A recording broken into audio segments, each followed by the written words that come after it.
तो स्टूडेंट हमारा जो lecture electric charge and field का लेक्चर नंबर 4 है ये। तो यहाँ पे हम लोग कुलाम्ब्स लॉ के बारे में बात करेंगे जो कि बहुत ज़्यादा इंपॉर्टेंट होने वाला है। और इसकी अभी पार्ट 1 वीडियो यानी कि कुलाम्ब्स लॉ पे 2 वीडियो आएंगी। इस वीडियो के अंदर मैं आपको कुलाम्ब्स लॉ असल में है क्या वो बताऊँगा, और उसके बाद हम कुछ न्यूमेरिकल्स करेंगे जो इंपॉर्टेंट रहेंगे बोर्ड के पर्पज़ से।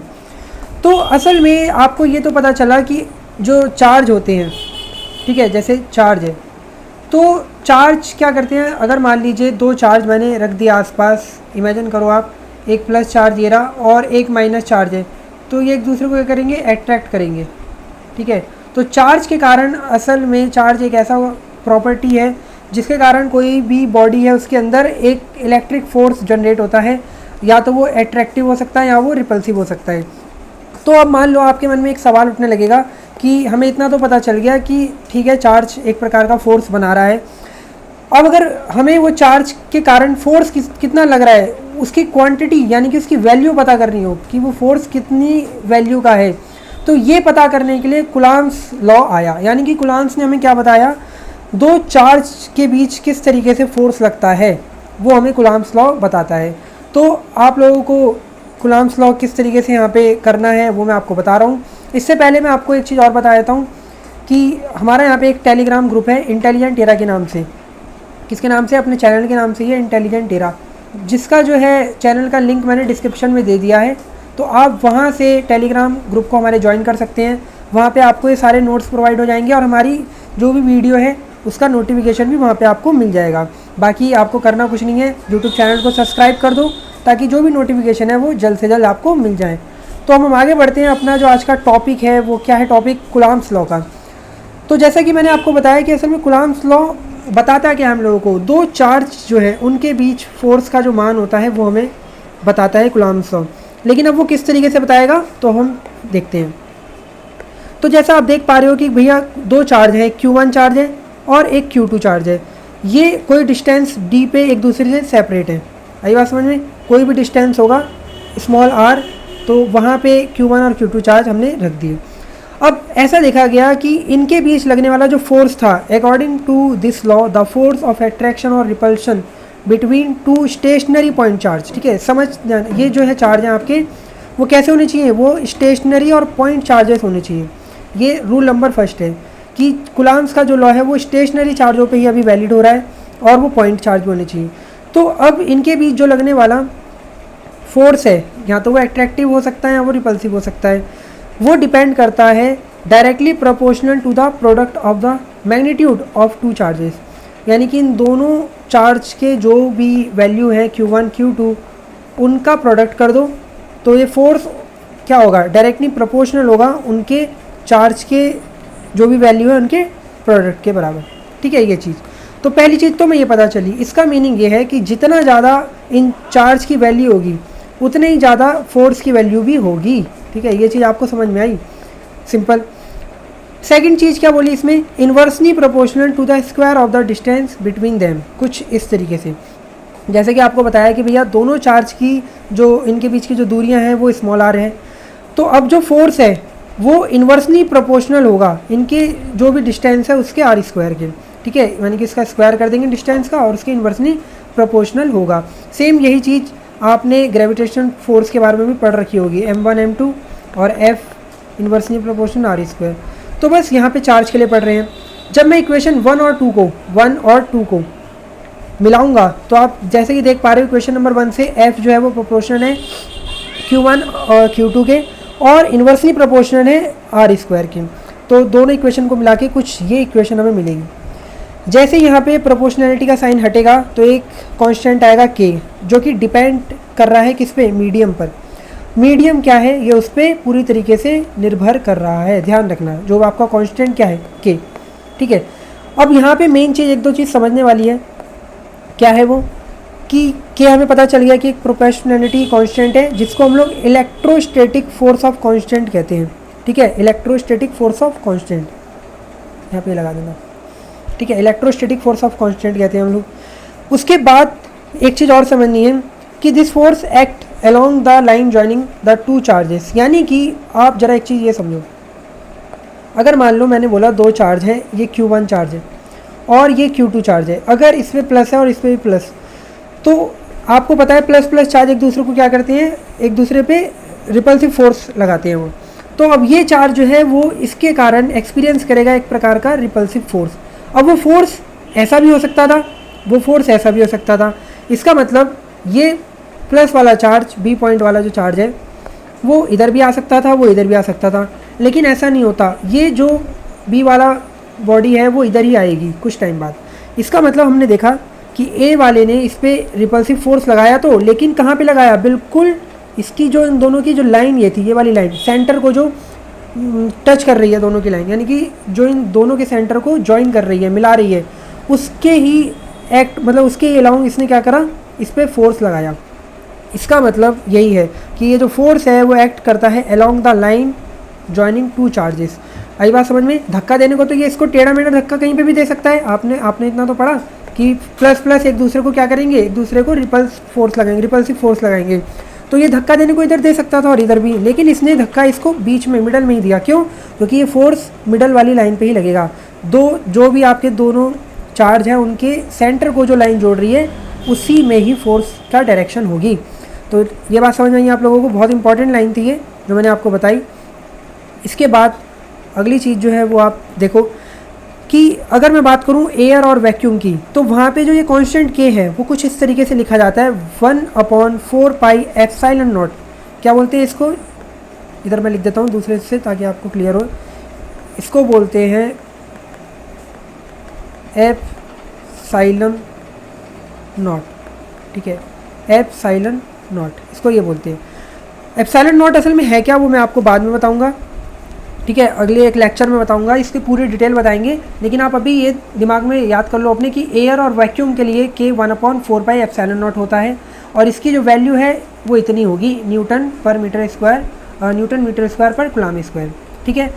तो असल में हम लोग एयर के लिए ध्यान रखना, एयर और वैक्यूम के लिए ठीक है, देख लेना थोड़ा, कूलम्ब फोर्स को किस तरीके से रिप्रेजेंट करते हैं, कुछ इस तरीके से F is equal to 1/4 pi epsilon naught Q1 Q2 by R square. तो आपको ये चीज़ याद रखनी है, ठीक है। तो समझ में आ गया होगा आपको कि असल में कूलम्ब फोर्स क्या होता है। किन्हीं भी दो पॉइंट चार्ज, स्टेशनरी पॉइंट चार्जों के बीच फोर्स जो है वो हमें कूलम्ब फोर्स के थ्रू, कूलम्ब लॉ के थ्रू मिलता है। और ये जो फोर्स है वो बहुत सिंपल है, कुछ इस टाइप का होगा, जहाँ पे जो के है वो डिपेंड्स करता है अपॉन मीडियम, यानी कि मीडियम पे पूरी तरीके से निर्भर है। और इसकी जो वैल्यू होगी एयर के लिए वो कुछ ये होगी जो आपको याद रखनी है। तो टोटल फोर्स को इस तरीके से हम शो कर सकते हैं, ठीक है। ये बात समझ में आई। अब हम लोग छोटा सा एक ग्रेविटेशनल फोर्स और कूलम्ब फोर्स के बीच एक डिफरेंस और सिमिलैरिटी देखते हैं। तो सिमिलैरिटी क्या है, दोनों इन्वर्स स्क्वायर लॉ को फॉलो करते हैं, यानी कि दोनों फोर्स जो है इन्वर्सली प्रोपोर्शनल होंगे 1/r स्क्वायर के। ये चीज़ आपको पता होनी चाहिए, ठीक है। उसके बाद सेकंड जो है हमारा वो आपको जैसे मैंने बताया कि दोनों force act along line joining centre, ठीक है। दोनों फोर्स जो है वो आपके यहाँ पे काम कर रहे होंगे, ठीक है। तो ये सिमिलैरिटी हो गई इसकी। और डिफरेंस जो है वो सिंपल है, आपको पता है F यानी कि जो कूलम्ब फोर्स है वो repulsive as well as attractive, यानी कि रिपल्सिव और एट्रैक्टिव दोनों ही नेचर का होगा। लेकिन जो ग्रेविटेशनल फोर्स है वो हमेशा एट्रैक्टिव नेचर का होता है। ये चीज़ हम लोगों को आसानी से पता है, जो हम पढ़ के भी आ चुके हैं।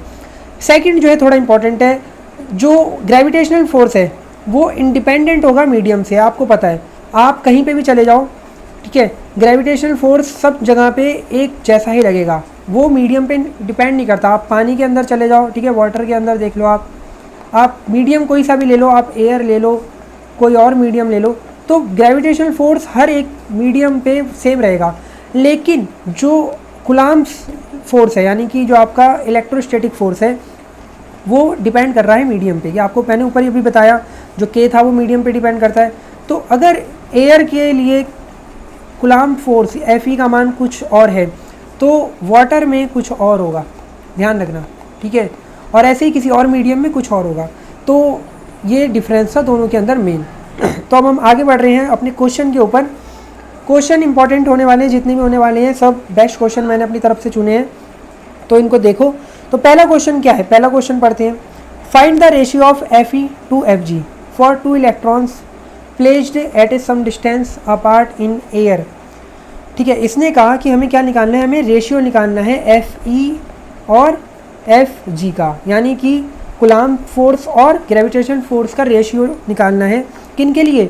दो इलेक्ट्रॉन्स के लिए जो कि किसी भी डिस्टेंस में एयर में रखे हुए, यानी कि अगर मैं मान लूँ दो इलेक्ट्रॉन है, एक इलेक्ट्रॉन ये रहा, एक इलेक्ट्रॉन ये रहा, तो ये स्मॉल आर दूरी पर अगर रखे हुए हैं तो इनके बीच में क्या होगा, ग्रेविटेशनल फोर्स और कूलाम्ब फोर्स का रेशियो, ये हमसे पूछ रहे हैं। तो बहुत सिंपल है, आपको पता है कि भैया हम लोग किस तरीके से क्या जो हम लोग निकालते हैं ग्रेविटेशनल फोर्स और कूलाम्ब फोर्स, बस उसको ही देखते हैं। तो अभी आपको मैंने बताया कूलाम्ब फोर्स जो है वो कुछ इस फॉर्मूले से निकलता है, F E is equal to K Q1 Q2 bye are square. ऐसे ही ग्रेविटेशन फोर्स जो है जी M1 M2 bye are square से निकलता है। तो जब आप इन दोनों का रेशियो निकालोगे तो आर स्क्वायर से आर स्क्वायर तो कैंसिल हो जाएगा, बचेगा ऊपर क्या, के Q1 Q2 और नीचे बचेगा जी M1 M2। ठीक है, इससे क्या होगा, अब Q1 Q2 जो है वो सेम रहेगा। क्यों? क्योंकि हम किन की बात कर रहे हैं, हम बात कर रहे हैं दो इलेक्ट्रॉन की। तो दो इलेक्ट्रॉन का जो चार्ज है वो सेम ही तो रहेगा भैया, इलेक्ट्रॉन पे चार्ज सेम रहता है, तो हमने Q बोल दिया। तो Q1 Q2 यानी कि Q हो जाएगा, स्क्वायर हो जाएगा। ऐसे ही सेम दो इलेक्ट्रॉन होंगे तो इलेक्ट्रॉन का जो मास है M1 M2 वो भी सेम रहेगा, M के इक्वल बोल दिया तो M स्क्वायर हो जाएगा। तो यहाँ पे आपको वैल्यू दे रखी है, चार्ज कितना है इलेक्ट्रॉन का और इसका मास कितना है, K और G की वैल्यू। तो सब पुट जैसे ही हम करेंगे तो हम आंसर जो हमारा लगभग 10 टू द पावर 42 आएगा। तो यहाँ से जब मैं इसको Fg को इधर ले जाऊँगा तो आप ज़रा एक रिज़ल्ट देखो जो कितना ज़बरदस्त रिज़ल्ट आया। असल में ये हमें ये बता रहा है कि जो कूलाम्ब फोर्स है दो इलेक्ट्रॉन के बीच लगने वाला कूलाम्ब फोर्स है वो ग्रेविटेशनल फोर्स, उनके बीच लगने वाले ग्रेविटेशनल फोर्स से कितना ज़्यादा है, 10 टू द पावर 42। अब अंदाज़ा लगा लो कि दो इलेक्ट्रॉन के बीच लगने वाला कूलाम्ब फोर्स कितना ज़्यादा होता है ग्रेविटेशनल फोर्स की तुलना में। ग्रेविटेशनल फोर्स कुछ भी नहीं है, मतलब ये 10 टू द पावर 42 गुना ज़्यादा है, तो आप समझ लो। ठीक है, तो ये क्वेश्चन अच्छा था जो कि आपको एक तरीके से दोनों के बीच डिफरेंस बताता कि दो इलेक्ट्रॉन के बीच लगने वाला कूलाम्ब फोर्स और ग्रेविटेशनल फोर्स में असल में डिफरेंस कितना होना चाहिए। नेक्स्ट क्वेश्चन हमारे लिए बहुत इंपॉर्टेंट होने वाला है, जो कि क्वेश्चन सिंपल ही है लेकिन एक बार पढ़ो। क्वेश्चन क्या है, क्वेश्चन है कि the electrostatic force of repulsion between two positively charged ion carrying equal 3.7 into 10 to the power -9 newton. ठीक है, कैरिंग इक्वल चार्ज इज ये, यहाँ पे थोड़ा पूरा पढ़ा नहीं, एक बार फिर से पढ़ लेते हैं। The electrostatic force of repulsion between two positively charged ion carrying equal charges is इतना न्यूटन। ठीक है, इसका मतलब यहाँ पे हमें इलेक्ट्रोस्टैटिक फोर्स दिया है दो पॉजिटिवली चार्ज आयन, यानी कि दो पॉजिटिव चार्ज आयन होंगे, एक आयन मैंने मान लिया ये रहा, दूसरा ये रहा, तो इनके बीच लगने वाला फोर्स हमें गिवन है। कितना है force, 3.7 into 10 to the power -9 newton. आई बात समझ में? ठीक है, कह रहे यहाँ पे कि सेकंड, यहाँ पे इनके बीच की when they are separated by a distance, इसको मैंने पूरा नहीं लिखा है, मैं ज़रा कंप्लीट कर देता हूँ, बाय अ डिस्टेंस 5 एंगस्ट्रॉम। ठीक है, इनके बीच का जो डिस्टेंस है वो हमें दिया हुआ है 5 एंगस्ट्रॉम। तो हमसे पूछ रहा है कि बताओ कि असल में कितने इलेक्ट्रॉन आएंगे, ये हमसे पूछ रहा है। ठीक है, ये क्वेश्चन मैंने अभी पूरा लिखा नहीं है लेकिन फिर भी मैं आपको बता देता हूँ। तो असल में हमें फोर्स दिया हुआ है इतना न्यूटन और दो पॉजिटिव चार्ज आयन जो हैं, ठीक है, इनके बीच की डिस्टेंस हमें दे रखी है 5 एंगस्ट्रॉम और हमसे पूछ रहा है कि बताओ कितने इलेक्ट्रॉन फिर सेपरेट होंगे।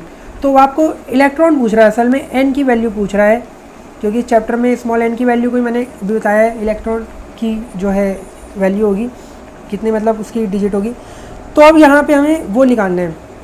तो जैसा कि आपको पता चला है कि यहाँ पे हमें क्या चीज़ गिवन हो रही है, हमें एक तरीके से फोर्स दिया हुआ है और डिस्टेंस दे रखी है।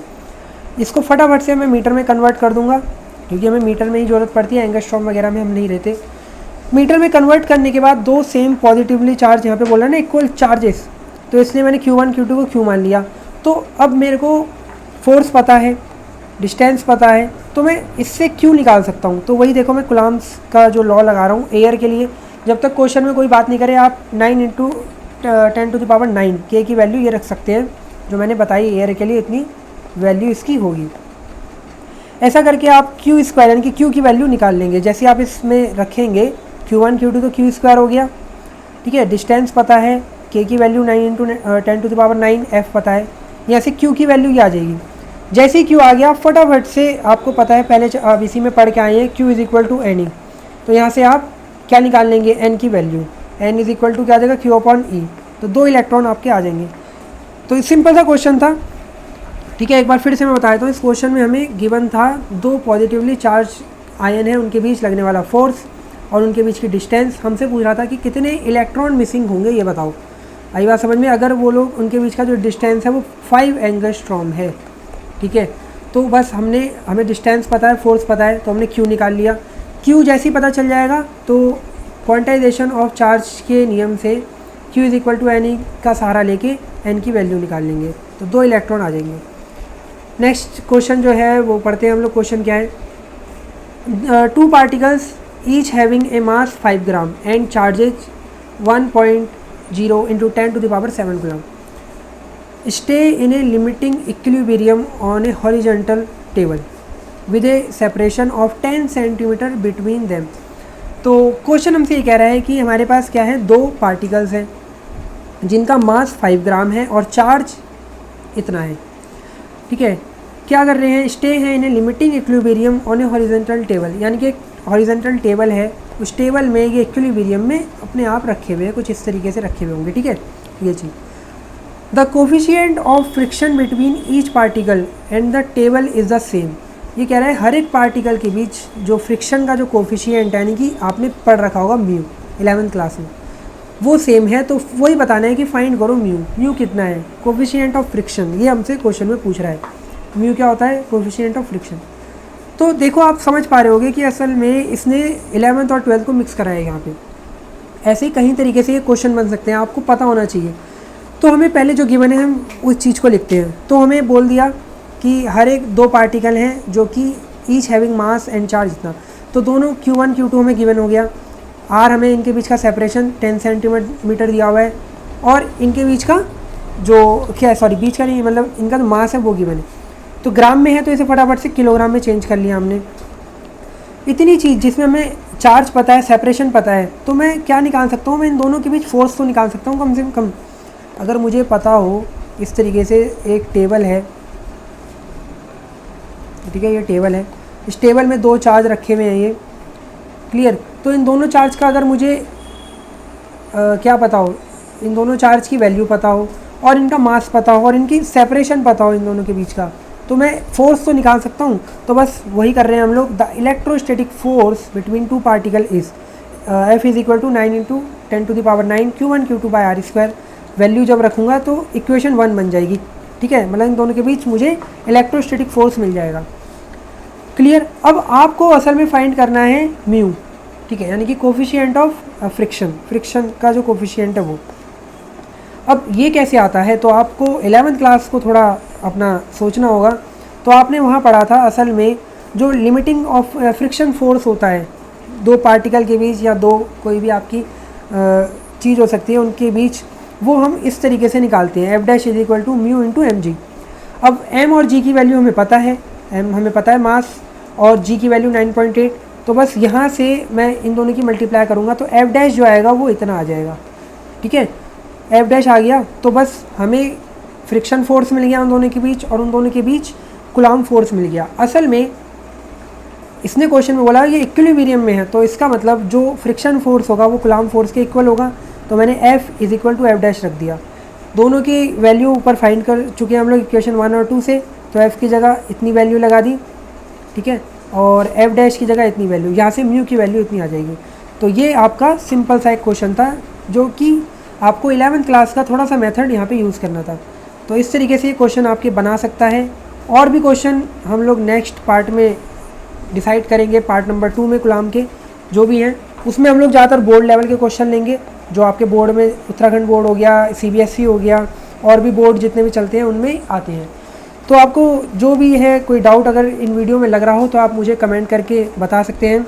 और टेलीग्राम ग्रुप है उसका जो लिंक है वो मैं आप लोगों को डिस्क्रिप्शन में दे दूँगा। तो हमारी वीडियो अगर अच्छी लग रही हो तो लाइक करें और अपने दोस्तों में शेयर करें, और कोई भी अगर डाउट होता है तो आप मुझे बताएं। Thank you for watching this.